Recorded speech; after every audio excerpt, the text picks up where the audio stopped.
सभी को मैं स्वामी संजय प्रभाकरानंद जय श्री राम, भारत माता की जय कहता हूं। और मित्रों, पश्चिम बंगाल में आज जो वहां की निर्वाचित सरकार के द्वारा, विशेषकर मुख्यमंत्री के द्वारा जो हिंदुओं की, भाजपा कार्यकर्ताओं की और भाजपा को वोट देने वाले नागरिकों की जो हत्या करवाई जा रही है, उनको डराया धमकाया जा रहा है, जिसके कारण वो पलायन करने को और विवश हो गए हैं। उसके विरोध में ममता बनर्जी और वहां की नवनिर्वाचित सरकार के विरोध में ये गीत प्रस्तुत कर रहा हूं।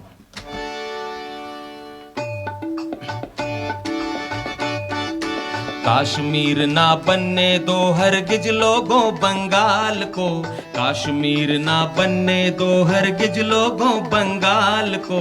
डरो न जागो निकलो काटो ममता के जंजाल को। बंद करो भाषण लाओ राष्ट्रपति शासन, बंद करो भाषण लाओ राष्ट्रपति शासन।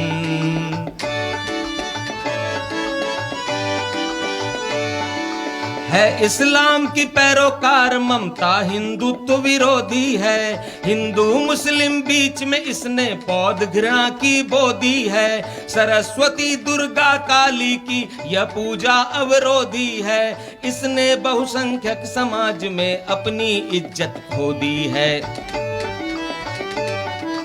देखा भारत की जनता ने इस महिला चंडाल को।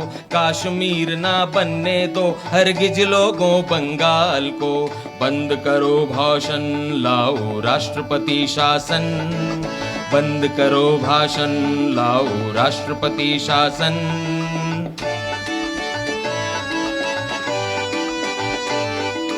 जय श्री राम का नारा सुनते ही क्रोधित हो जाती है। जैसे कच्चा ही पशुओं को भूखी भागिन खाती है। प्यार करे केवल मुल्लों को ऐसी इसकी थाती है। दिखते ही हिंदू जनता इसकी नानी मर जाती है। इसे चाहिए सत्ता का सुख चाहे जनता कंगाल हो। इसे चाहिए सत्ता सुख चाहे जनता कंगाल हो।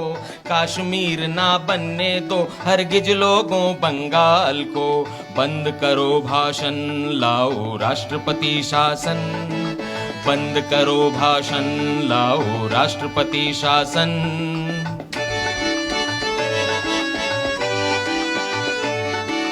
मार रही ममता भाजपा के हर हिंदू मतदाता को। भाग रहे हिंदू बंगाली छोड़ के धरती माता को। बंग में हर हिंदू पुकारता अपने भाग्य विधाता को।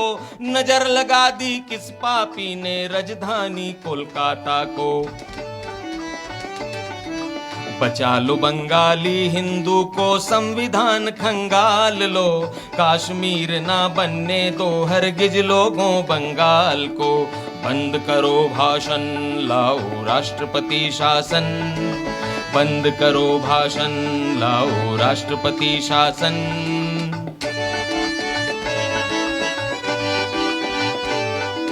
जैसे बंधन 370 काटे थे कश्मीर ले। लौटा लो बंगाल को तुम दुश्मन की छाती चीर के। बचा लो टुकड़े मत होने दो भारत की शरीर के।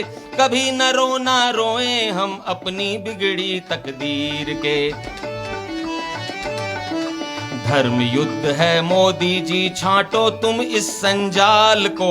काश्मीर ना बनने दो हरगिज लोगों बंगाल को। बंद करो भाषण लाओ राष्ट्रपति शासन, बंद करो भाषण लाओ राष्ट्रपति शासन।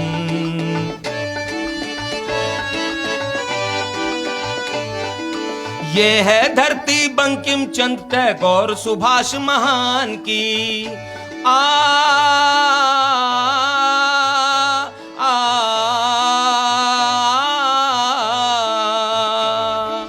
ये है धरती बंकिम चंद्र टैगोर सुभाष महान की। रामकृष्ण विवेकानंद विद्यासागर के ज्ञान की। जहां गूंजती घर घर लहरी सुर संगीतम तान की। वह चीखे पुकार गूंजती अब नित्य मशान की। टीएमसी ने कितने मारे गिन लो तुम कंकाल को, कश्मीर ना बनने दो हरगिज लोगों बंगाल को। बंद करो भाषण लाओ राष्ट्रपति शासन, बंद करो भाषण लाओ राष्ट्रपति शासन।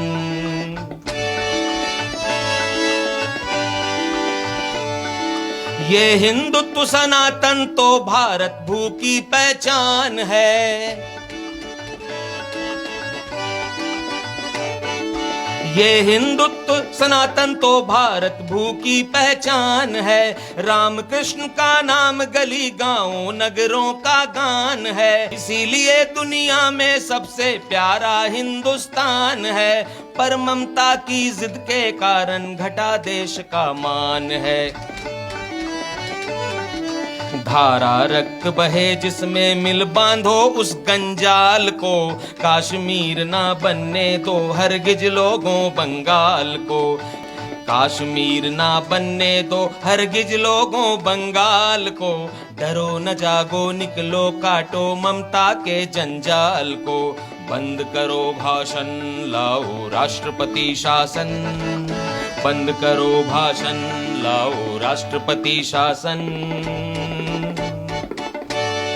तो ये गीत, अब इसके माध्यम से मैं केंद्र सरकार से, मोदी जी से निवेदन करना चाहता हूं कि वो वहां पर हिंदुओं के प्रति निर्वाचित मुख्यमंत्री के द्वारा जो अत्याचार किया जा रहा है, उनको मारा जा रहा है, कुचला जा रहा है, डराया जा रहा है और कान पकड़ के महिलाओं को बीच सड़क पे उठक बैठक कराया जा रहा है और उनको, उनकी महिलाओं के साथ, छोटी छोटी बच्चियों के साथ और महिला कार्यकर्ताओं के साथ में बलात्कार किया जा रहा है। ये घिनौना अपराध और ये लोकतंत्र कहा जाता है हमारा देश।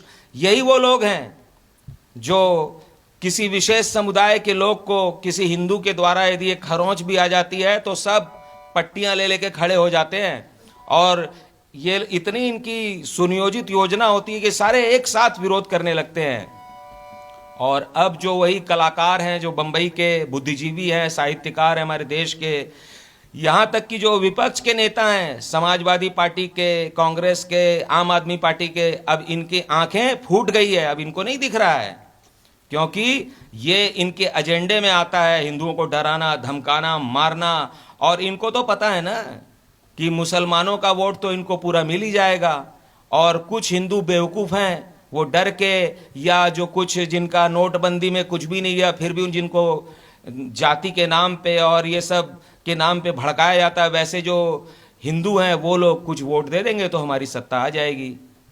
अब इनको नहीं सूझ रहा है। तो मैं कहना चाहता हूं हमारे देश के प्रधानमंत्री जी से, राष्ट्रपति महोदय से, कि वो तत्काल निर्णय लें और जिस तरह से कश्मीर में राष्ट्रपति शासन लगा के और वहां के भ्रष्ट और आतंकवाद परस्त नेताओं को नजरबंद करके कश्मीर को 370 से 35 से बचाया था, वैसे ही आज बंगाल को बचाना चाहिए। वरना ये जो ममता बनर्जी है ये बिल्कुल इस्लाम परस्त है, जैसा कि इसमें बताया गया है। मुसलमानों को इसने क्या बोला कि सब कोई मुझे वोट दे दो और उन लोगों ने उसे वोट दे दिया, वो जीत गई। हिंदुओं ने दे दिया, कुछ हिंदुओं ने दिया और बाकी पूरे 30% जो मुस्लिम्स हैं उन्होंने वोट दे दिया, वहाँ पर जीत गई वो। और अब जो है, अब वोट उनका लिया है तो उनके पक्ष में ही उसको करना पड़ेगा।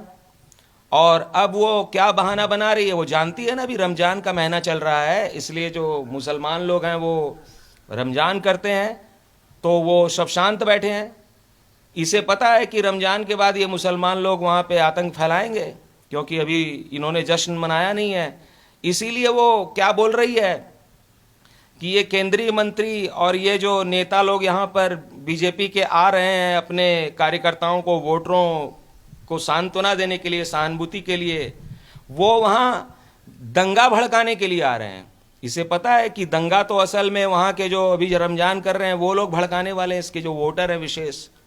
इसलिए पहले से ही ये वातावरण बना रही है और बहाना क्या बना रही है कि भाजपा के जो नेता आ रहे हैं कार्यकर्ता को की रक्षा के लिए, वो यहाँ दंगा भड़काने का प्रयास कर रहे हैं। स्वामी जी, ममता बनर्जी को रोहिंग्यों से इतना ज्यादा प्यार क्यों है? और जिन लोगों ने वोट नहीं दिया पर वो लोग भी वेस्ट बंगाल में रहते हैं, क्या उनकी जान कीमती नहीं है ममता बनर्जी के लिए? जो ममता बनर्जी और अगर होम मिनिस्ट्री की तरफ से 5 लोगों की टीम वहां पे इन्वेस्टिगेशन करने के लिए गई है, रिपोर्ट तैयार करने के लिए गई है, तो उसको लेकर भी ऑब्जेक्शन है ममता बनर्जी को। कहती है कि हमारी जीत को स्वीकार नहीं कर पा रहे हैं, हमारी जो जीत है वो वेस्ट बंगाल के लोगों ने हमें दिलाई है, उसके बावजूद भी बीजेपी जो है स्वीकार नहीं कर रही है, इसीलिए मैं तो कभी दंगा भड़कवाती नहीं, मैं तो इसे सपोर्ट ही नहीं करती। क्यों इस तरीके की चीजें कर रही है ममता बनर्जी?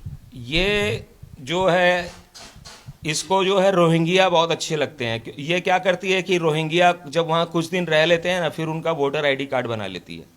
तो ये जानती है कि हिंदू तो इधर उधर हो सकता है, लेकिन जो मुसलमान है वो इसको पूरा वोट देगा। इसलिए ये अपना वोट बैंक तैयार करने के लिए हमेशा मुसलमानों के पक्ष में या रोहिंग्या मुसलमान जो है उनके लिए ये करती है। इसलिए ये चूंकि बंगाल में वैसे हिंदू तो बहुसंख्यक है ना, तो ये उनको तोड़ के रखना चाहती है, उनको डरा के रखना चाहती है। और मैं आपको बता देता हूँ, बंगाल के जो हिंदू हैं, जो बंगाली हैं, जो लिटरेट हैं, पढ़े लिखे हैं, वो लफड़ा झंझट करना नहीं चाहते हैं। वो शांति प्रिय हैं, वो पढ़ाई लिखाई में, शिक्षा में, कला में, ये सब में आगे रहते हैं। वो सोचते हैं कि हटाओ झंझट कौन करेगा, तो वो डर जाते हैं।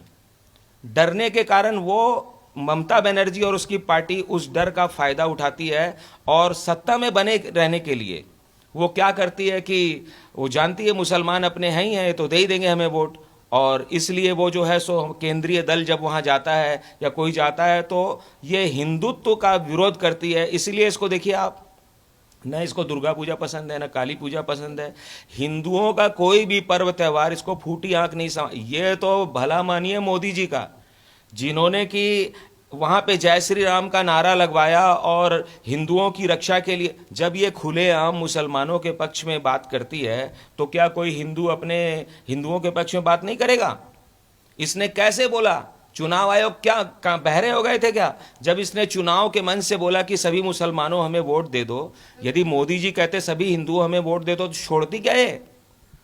तो इस तरह से ये जो है ना, धर्म की लड़ाई है, धर्म की राजनीति है। और ये खुलेआम, जहां पर धर्मनिरपेक्ष देश में, हमारा देश जो है धर्मनिरपेक्ष है, और वहां पर ये खुलेआम मुसलमानों की राजनीति कर रही है। मैं इसका विरोध करता हूं, इसकी निंदा करता हूं। ममता बनर्जी जब वहां पर इलेक्शन हो रहे थे वेस्ट बंगाल में, तो ममता बनर्जी की तरफ से कहना था कि अगर हमारी सरकार आई तो हम सभी को फ्री वैक्सीनेशन देंगे, सभी को फ्री वैक्सीन दी जाएगी। और जैसे ही ममता बनर्जी तीसरी बार मुख्यमंत्री चुनकर आ गई हैं, उसके बाद ममता बनर्जी कहती हैं कि 30,000 करोड़ केंद्र सरकार के लिए कोई बुरी बात नहीं है, कोई बड़ी बात नहीं है, तो उनको सबको फ्री वैक्सीन देनी चाहिए। बल्कि हमारी जो फाइनेंस मिनिस्टर है निर्मला सीतारमण जी, उनकी तरफ से पहले ही 35,000 करोड़ रुपए का बजट दिया जा चुका है वैक्सीन के लिए। तो फिर ममता बनर्जी इस तरीके की राजनीति क्यों कर रही हैं? यही तो बात है कि ये लोग हर बात में राजनीति करते हैं। कोई भी बात हो उसी में राजनीति करते हैं। यदि मोदी जी दाएं जाएंगे ना, तो ये लोग बाएं जाने की राजनीति करेंगे। मोदी जी बाएं जाएंगे तो ये लोग दाएं। जब मोदी जी ने पूरे देश में लॉकडाउन लगाया तो ये लोग बोलने लगे क्यों लगा दिया। और अब जब मोदी जी ने राज्यों को अधिकार दे दिया तो ये बोलते हैं कि पूरा लॉकडाउन क्यों नहीं लगा रहे हैं। तो ये जो वैक्सीन का खर्चा है, इसने पहले जनता को बेवकूफ़ बनाया। जनता, बंगाल की जनता बेवकूफ़ समझती नहीं है। जो इसके वोटर हैं वो बोलना चाहिए उनको कि तुमने बोला था कि तुम दोगी वैक्सीन, तो अब तुम मोदी जी को क्यों बोल रही हो? क्या बंगाल इतना गरीब है कि वहाँ पैसे नहीं है? हर बात के लिए मोदी जी के पीछे पड़ जाते हैं, और जब मोदी जी भला करने लगते हैं तब ये लोग बोलते हैं कि भला क्यों कर रहे हो। तो ये कुल मिला के जो है जेएन केयर प्रकारण का ये उद्देश्य है 2024 कि इस तरह का वातावरण हमारे देश में बनाओ ताकि 2024 में मोदी जी फिर से प्रधानमंत्री या भाजपा सत्ता में ना आए। इसलिए तंग करते रहो उनको, उल्टी उल्टी बात करो सारा। शुक्रिया। धन्यवाद।